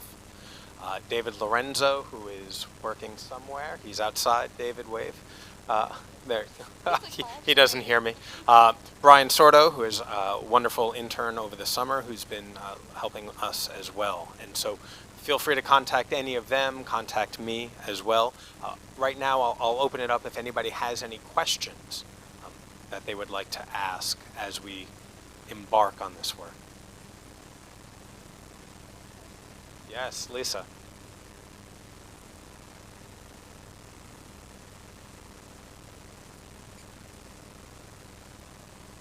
Yes, so that's a great question. So the timeline is between now and November 8th, with specified dates in between. Each group is going to report out and share with us the experiences of members of your community, what life is like here in Montgomery County, what fears, concerns, ideals, hopes, dreams people have. Tell us your stories. And also tell us ways you can achieve more. Feel safe, feel connected, and in association with that, bring some policy ideas. Are there laws that you think need to be changed? Are there new laws that can be proposed?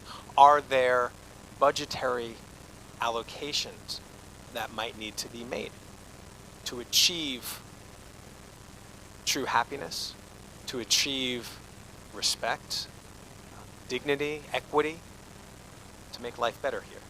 That's ultimately the goal. And so we are going to be relying on each of you to bring your true and authentic selves, sharing that with all of us, and ideas how to live to your greatest potential. That's really what it is, in a safe way.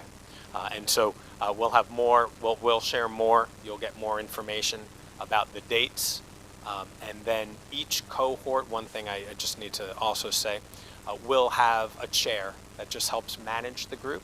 That will be self-selected amongst all of you. But we come to this place in a spirit of love and community, so I know selecting a chair will be very easy amongst all the A-type leaders that are around this room. But that is the system that we're going to be moving forward in. And we recognize it is quick, but there's a lot that we need to accomplish. And those that don't support these efforts are not waiting. And so we have to act in haste.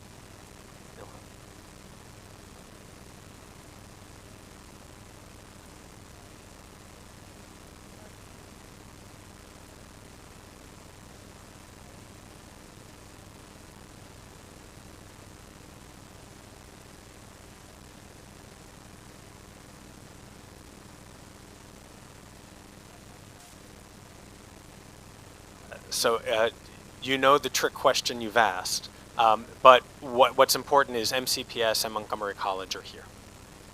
And so while they are outside of traditional county government, they are willing partners. They want to be supportive. And so utilize them as you have your individual meetings. Reach out to the students and youth that you know, and we can have. Yes.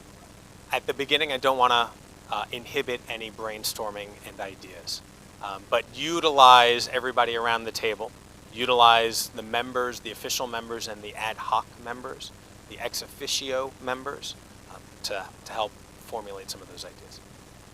Yeah, Ron.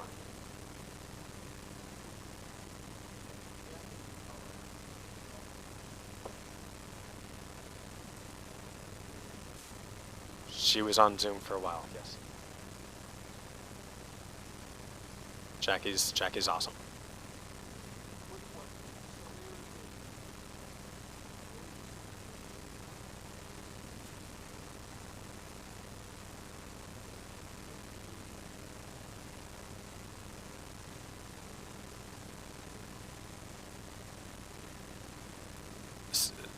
So,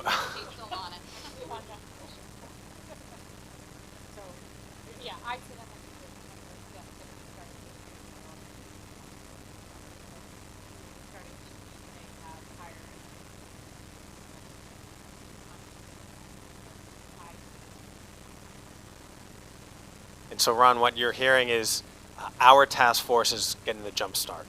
So anything that they do will be following in our footsteps.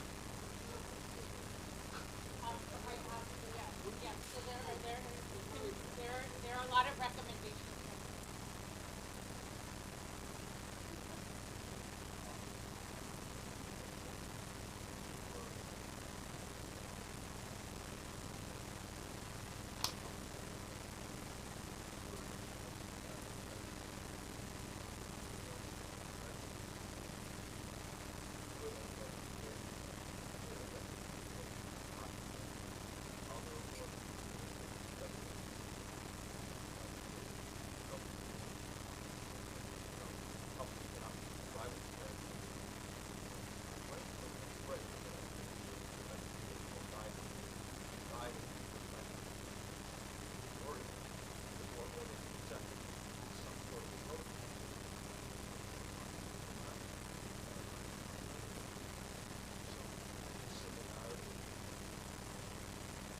Sure.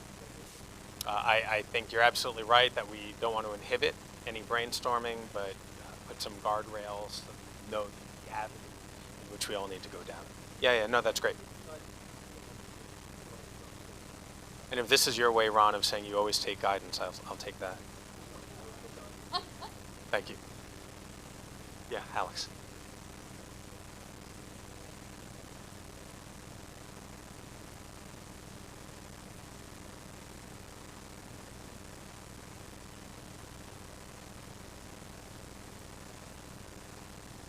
So the way we will operate is they will be public, and people will contact us if they want access to it. I'm sorry. Yeah.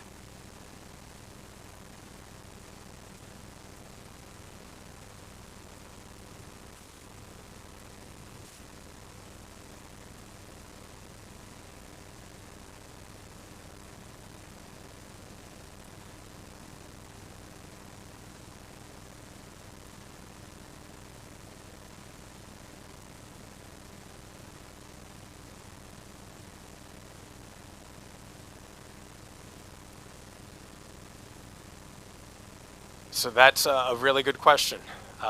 And while we're not here right now to necessarily address remediation issues within MCPS, I know it will be part of our conversations, given the information that we have about how much is actually taking place within the school system. I know a number of organizations have those conversations regularly and partner with the schools. And again, having our school system here, everybody should be reaching out. And I hope once we send out the information regarding the cohorts and you all start planning your strategy sessions, please reach out to them so that they're a part of it and you can further engage. And if there are groups that think there should be different recommendations, I think that those are, again, not wanting to stymie any brainstorming, but that could definitely be part of the conversation. So, and thank you, Jilly, for everything that you do.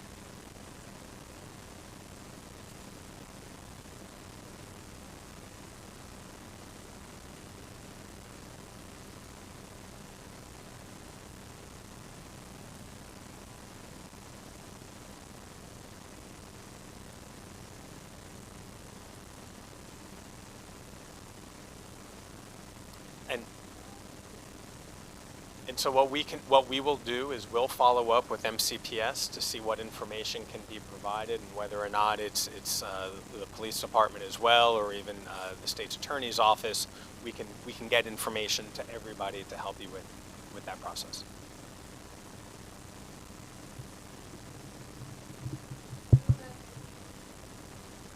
Our little we're going to break off into our little cohorts, and then we have chances to present what each of our cohorts have discussed. But I'm wondering, is there time built into these dates where the cohorts actually get to work together? Because I'm struck by what Mr. So said, is like, we all know our own pain, but I think what we're being called to do is to recognize each other's pain and to support each other. And I feel like that's often lacking in a lot of the racial equity and inclusion conversations that I've been in. It's like, okay, you have all the different caucuses going off to their corners, and there's not a lot of cross collaboration and support. And so I'm just wondering, is there time built into these dates here, or do we need to create those time and spaces separately? So on August 1st is going to be a built-in working group for each of you. And so that will be a built-in time where basically we'll have different Zoom rooms where each of you will be able to have your own breakout sessions. And whether you meet before then is up to you all, but that will be a work session for each of the cohorts. There will not be any official, at this point in time, no official presentation from our part. Probably we'll start it and we'll end it, but allow 60 minutes or so for each of you to do that work. Then in between all of these other dates, the cohorts will be working on their own at your own schedule. And when we provide you with the schedule for when the cohort presents, that will be the Q&A, that will be the presentation, and that will be the open dialogue with everybody here. Does that answer your question?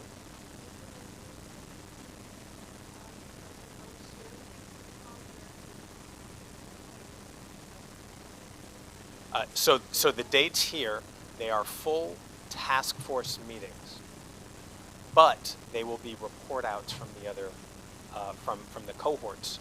And so we will all be participating, we'll be receiving the information, listening to the presentation, asking questions, which is the participatory aspect of it, the listening aspect. If you want to join another cohort's planning, you're welcome to do so. But as conceived, the cohorts, when they have their individual meetings, it's about their stories. It's about their perspectives, their lived experiences. And so they will be devising ideas based on what their community needs are.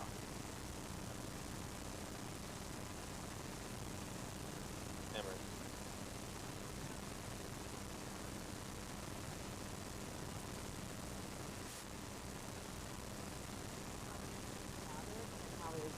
Managed. Oh, thank you.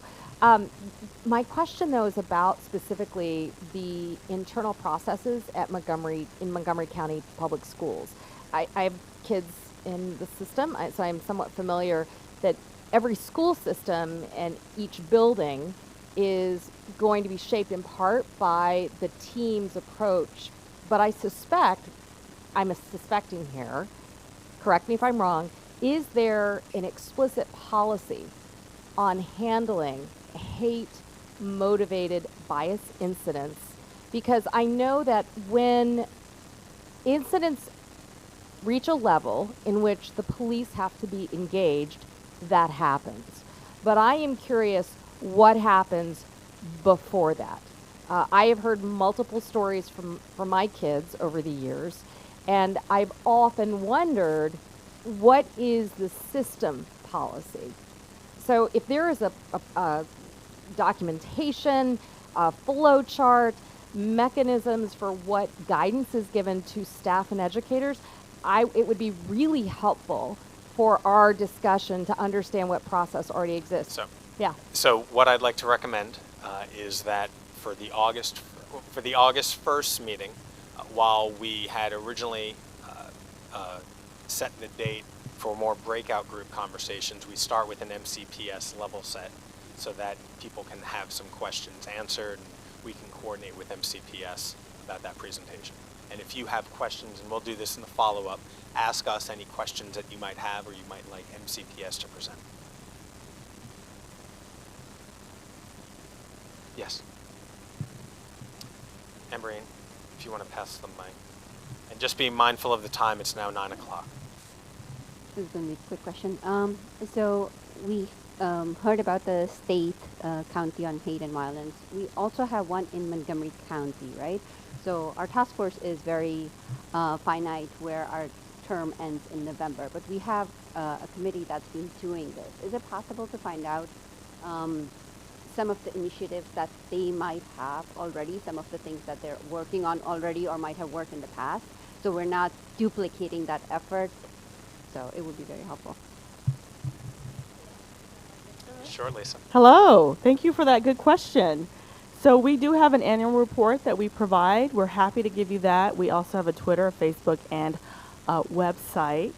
And any minutes that you may have an interest in. So if you give me an idea about what topic area you're interested in, we do all things Montgomery County. Not just you, but everybody else. Okay, thank you.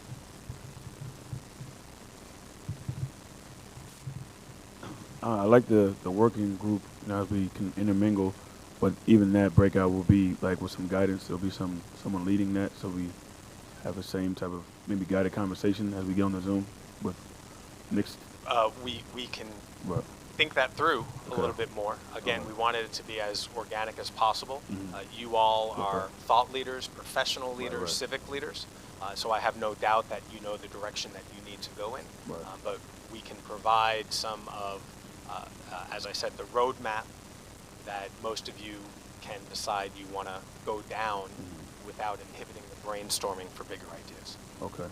So the meeting with, like I say, the African, are we allowed to communicate with each other prior to that meeting to know how to really have a good meeting when we do meet? Because everyone's, but also, all right, We'll follow up with you. And then for when we have that, when we have our cohort meeting, I know people can reach out and it's public, but how much can we publicize that we're going to have that meeting? Like, is there something from you? Like, you were supposed We will Okay. take care of Gotcha. all of that. All right. Incredible staff Gotcha. who's already been communicating Okay. with you.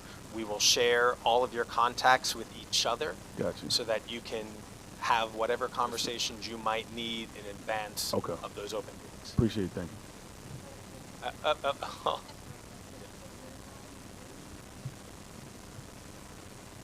Yeah.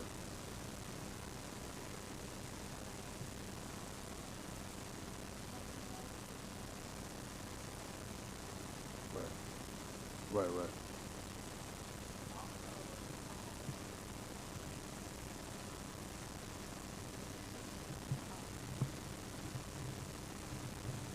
Do you have to take minutes for the open meetings that we have? And if so, how do we publish them?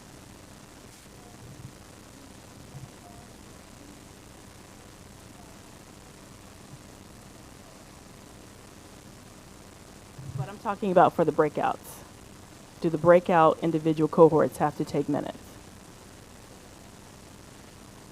The answer is yes.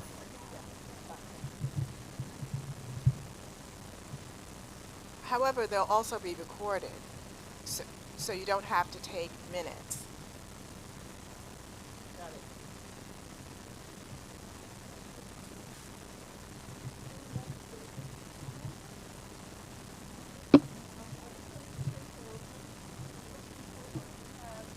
Significant number of Muslims who are of African descent, and so not only do they, suffer as being a Muslim, but they also suffer from being an African American.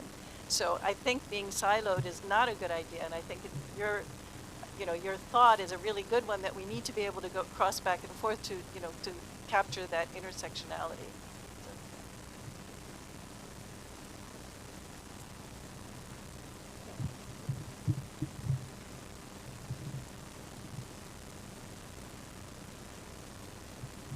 Just a note of caution: when you're selecting your committee, make sure that it does not comprise of only Muslims or Jews or special group. But I want to see a diversity in the composition of the group. That's a caution.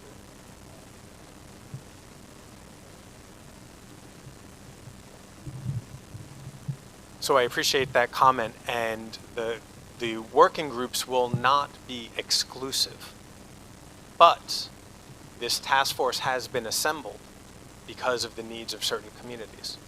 And we want to make sure that each community provides guidance on how they can feel safe and welcome here.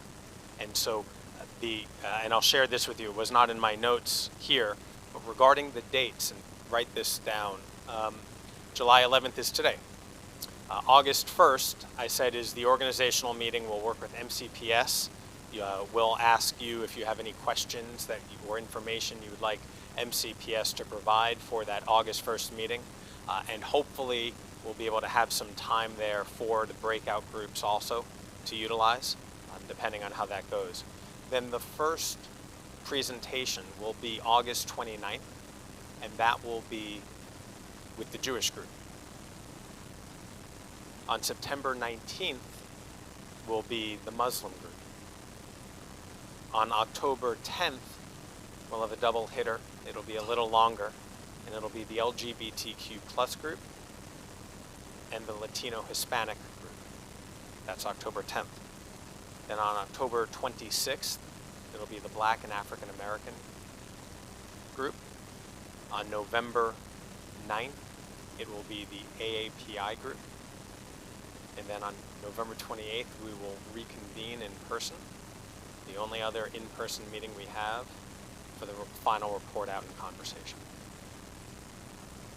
Again, this is a fast timeline, but we know what we're working against, and we have the support staff to help you, and that is the most important thing. So after tonight, tomorrow we'll send out information, we'll send out emails. You will contact us, contact me, my personal staff, contact Councilmember Lutke, any of my colleagues as well, who are all very supportive of this effort. But again, Bertha and Selena are going to be your main point of contacts. Yeah.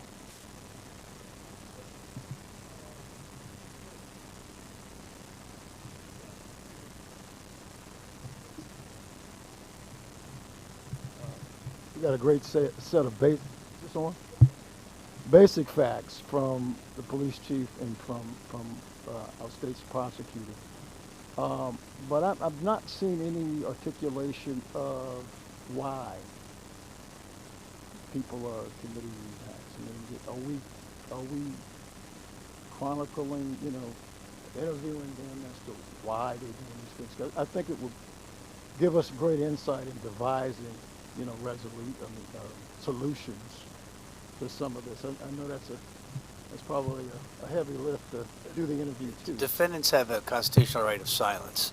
So to get that kind of empirical information from them, I know the chief probably like it, so would I. We don't always get it. I think we could probably resort to, and I'm sure there's sources of social science research that have been well documented that we could turn to as a source of information for what motivates these things. But to answer your question is, as to individual defendants or individual people we've identified who've committed crimes in Montgomery County, we don't have that information. I'll wrap it up this way. People are doing hateful things because they have hate in their heart. There are a lot of factors that lead to one becoming hateful. How they grew up, where they live, other life experiences. But we are all here to say with one voice at this time that hate has no place in Montgomery County. That is what we are all here for. That is what we're all tasked with doing over the next 5 months. Devising strategies, offering solutions, providing ideas through the telling of our own personal stories and the stories of our communities about how we can feel safe. That's the goal. And I know you all are up for the task because our communities need you to be up to the task. We are here. We are all partners. We have the staff to help you. And so let's get to work to make our communities safe and welcoming for every resident. So thank you all for joining us this evening. Thank you all for the work that we're about to embark upon. And I look forward to this with all of you. So thank you all. Have yourselves a good evening.